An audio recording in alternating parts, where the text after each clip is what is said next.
At 083 for local time, the Philippine Navy frigate BRP Miguel Malva is on a sovereignty patrol 75 nautical miles west of Palawan.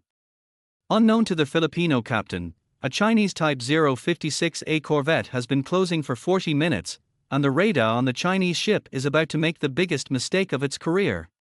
Inside Malva's Combat Information Center, the radar warning receiver screams a tone every Filipino sailor has trained for but never heard.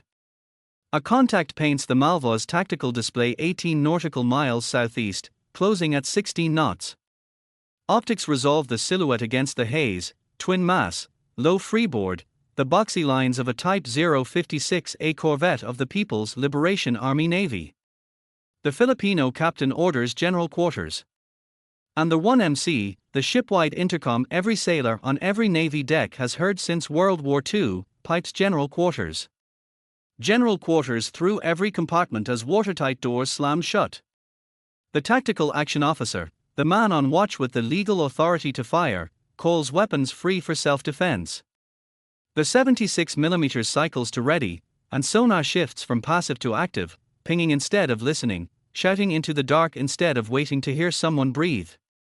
Every man in the CIC has run this drill in exercises, not one of them for real. Weapons go from cold to ready in under 3 minutes. And now the only question is whether the corvette closing in on them is bluffing or actually about to fire. Aboard the Chinese corvette, the captain has standing orders that came down months ago. Probe the Filipino response, harass the patrol pattern, and push the edge of an incident without crossing it. The doctrine has a name in their planning rooms, and it's the same one bullies have used since the playground. It only works on kids too small to swing back. Beijing forgot to check who Manila's friends are. 40 seconds of decision space is about to open up on Malva's bridge. That's the distance from downtown Dallas to Fort Worth in YJ-83 flight time. And he has to decide whether to shoot before that timer runs out. The corvette's bow swings 10 degrees and the fire control director above a bridge snaps onto a new bearing. Inside Malva's Combat Information Center, the electronic warfare suite screams a tone that snaps every head in the compartment around. The bearing slams across the threat display half a second later, and the fire control board erupts with automatic responses cascading down the line. The 76mm Automalara forward gun is tracking.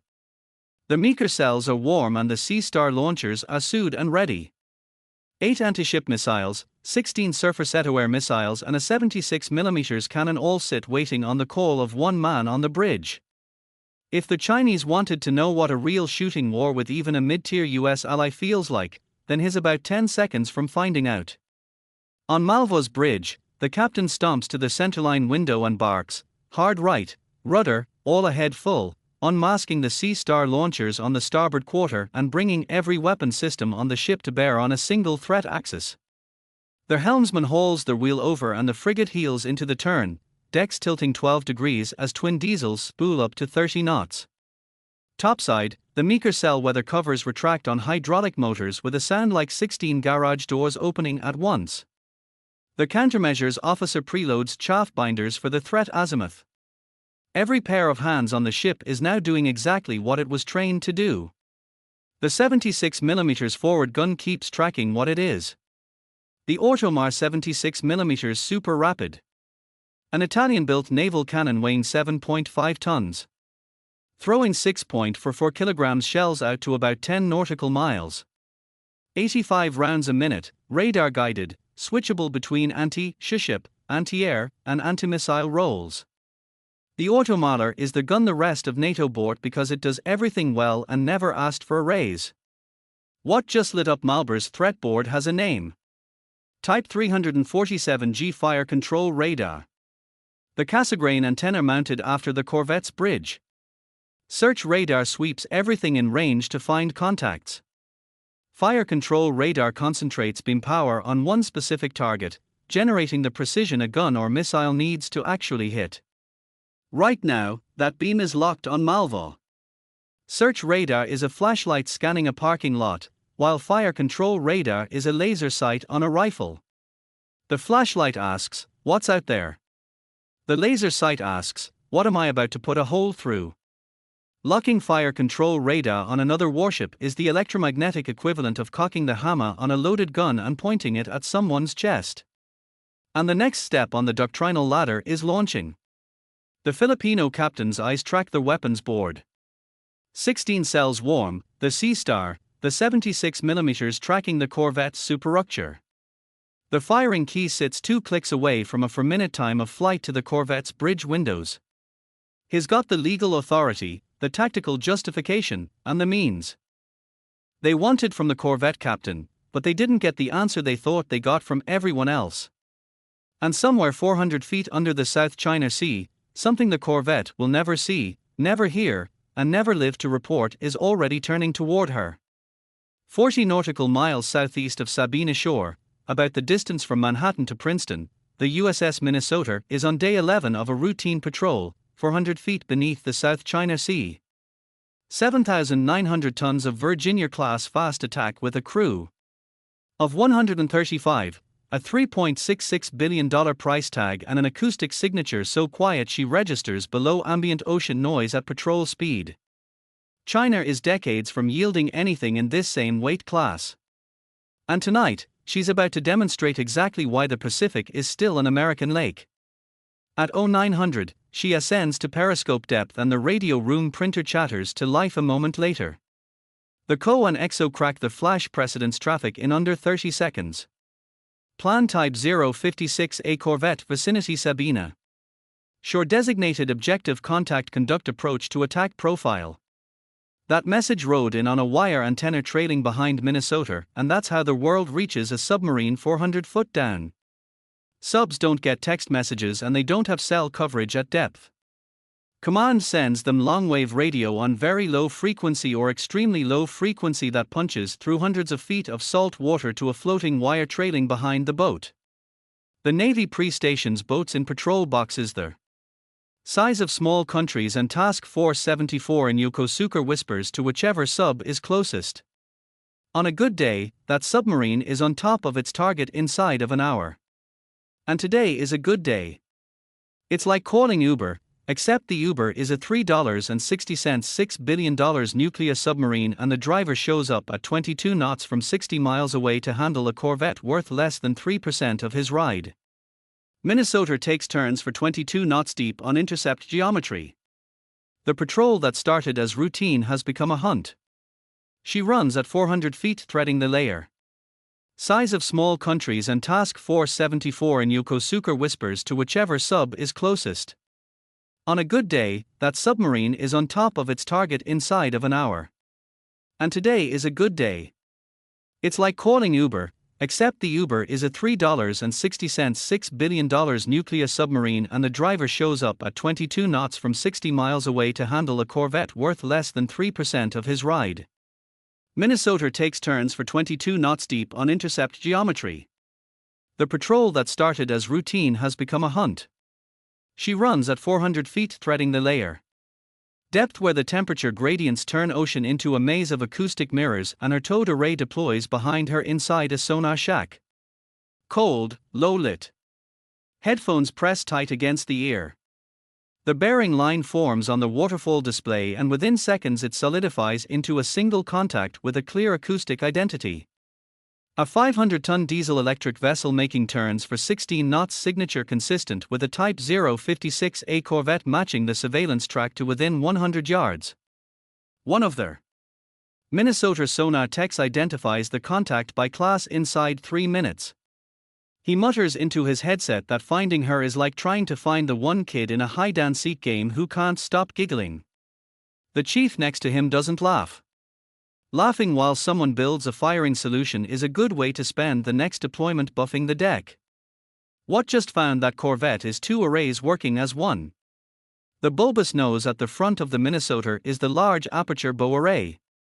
Trailing several thousand feet behind her is the towed array. The BBQQ-10 you see here is the Virginia's primary sensor suite. For separate arrays feeding one combined picture. The bow array does close-in work.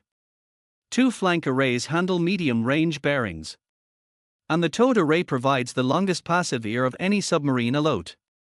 The system can detect the diesel-electric surface contact well beyond 50 nautical miles in clean water. And the corvette is a diesel-electric in clean water. Submarines don't see. They listen so. Well, they don't need to.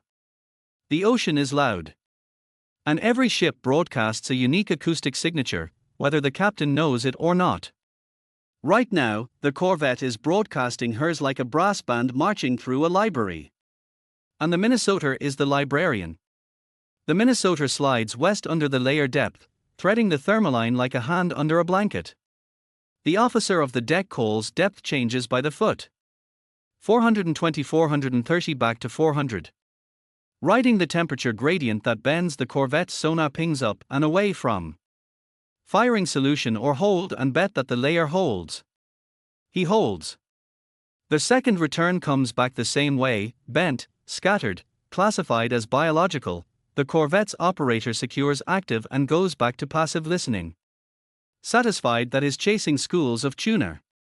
His not.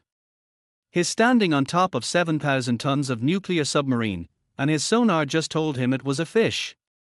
The Minnesota tucks into their hatches sit forward of the bridge. That's her vertical launching system, the VLS. It's the first VLS ever fielded by the Philippine Navy. Each cell holds 1 MBDA VL Mika, a French-built short-range surface-to-air missile that can also drop a surface ship if it has to. Every cell can shoot in any direction without the ship having to turn. And right now 16 of them are warm. Forward of that, the Sea Star launchers carry the main event. The Sea Star you see here is South Korea's homegrown anti-ship cruise missile. About 1,500 pounds of missile, a 350 pounds warhead, sea skimming to inside 10 m off the wave tops, range of around 90 nautical miles, roughly LA to San Diego. Active radar in terminal seconds, shouting into the darkness and listening for the echo. The Corvette C was built for older missiles. The Sea Star is not an older missile. Older missile launchers had to be aimed like a tank turret, but VLS is more like 16 golf balls on tees. Every one of them ready to roll the second someone yells for. But that's not the headline. What's about to ruin the ship's morning is everything else the Malabar carries. At 4,000 yards, the Filipinos have every justification to put a Mika through the corvette's superstructure inside the next 10 seconds. He doesn't pull the trigger. He keys the radio instead. And the corvette on the other end is about to find out why. That decision is going to cost his navy more than firing back ever could. Somewhere at Indo-Pacific Command, a watch officer just spilled his coffee because the Filipinos didn't shoot. They played it perfectly. And every American asset in the Western Pacific is about to make sure China knows what that costs. What the Chinese ship is doing has a name in planned gray zone doctrine. Make the other guy shoot first. If Malva fires, the corvette burning becomes righteous Chinese self-defense, and tomorrow's headlines blame the Filipinos for starting it. It's the equivalent of your neighbor's kid poking you in the chest on your own lawn, hoping you'll shove him so his dad can call the cops on you. The second you react, you're the bad guy. This wasn't a misunderstanding. Beijing was testing whether Manila's most capable frigate would shoot when illuminated. The test is still running. Aboard the corvette, the Chinese hold the lock for 30 more seconds, gambling on Filipino restraint rather than on Malva's inability to respond. He's also betting, though he doesn't know it, on whether the Americans are watching closely enough to care. PLA Navy vessel bearing 265. This is Philippine Navy warship Foxtrot Golf 6. You are illuminating my ship with fire control radar. Cease this unprofessional and dangerous behavior immediately. Acknowledge. Standard procedure. Calm voice. The kind of calm that doesn't come from being relaxed. It comes from being ready. Somewhere on the corvette's bridge, a junior officer is probably translating the radio challenge. The captain is waiting for the Filipinos to crack. It doesn't, and it sounds like a man reading a grocery list to his wife over the phone while he's already in the checkout line. Zero emotion. Maximum. I've done this before. This is what a Navy with 75 years of American training under its belt sounds like. The Chinese are about to find out he didn't pick a target. He picked a tripwire. The Type 347G holds for 20 more seconds, then 30. The Filipinos repeat the challenge once and chooses not to repeat it twice. What the Chinese captain doesn't know is that the Filipino on the radio isn't the only one listening to him this morning. 2 other ears have been on the net for the last 40 minutes, and both wear American flags on the shoulder. At 0837, the Type 347G stops and the Chinese corvette breaks off, opening distance to 10,000 yards, while Malva's CIC catches every detail of the lock. 40 seconds of fire control radar captured in full. And not just by the Filipinos. 180 nautical miles east of Sabina Shore at 28,000 feet, an electronic intelligence. Operator screen lights up the moment the corvette's Type 347G transmits its first pulse. Every detail of the emission goes into the record frequency, pulse repetition, the unique fingerprint of that radar set, timestamp to the millisecond. The operator hits encrypt and a data packet routes through satellite to a server in Hawaii loyal to a treaty Manila signed 74 years ago. If you look here at the aircraft that just caught all of that, that's a US Navy P-8A Poseidon from Patrol Squadron 4, the unit that owns the South China Sea. The P-8 is the Navy's flying ear over the Pacific, a Boeing 737 stuffed with sensors that's been cataloging every radar emission within hundreds of miles since dawn. The aircraft carries an ANAP-10 multicode radar, an ALC 240 electronic support measure suite, and a full ELINT package. The package logs the fingerprint of every emitter in range. And the second the Type 347G transmits, that emission becomes evidence in a folder China will never see and never get back.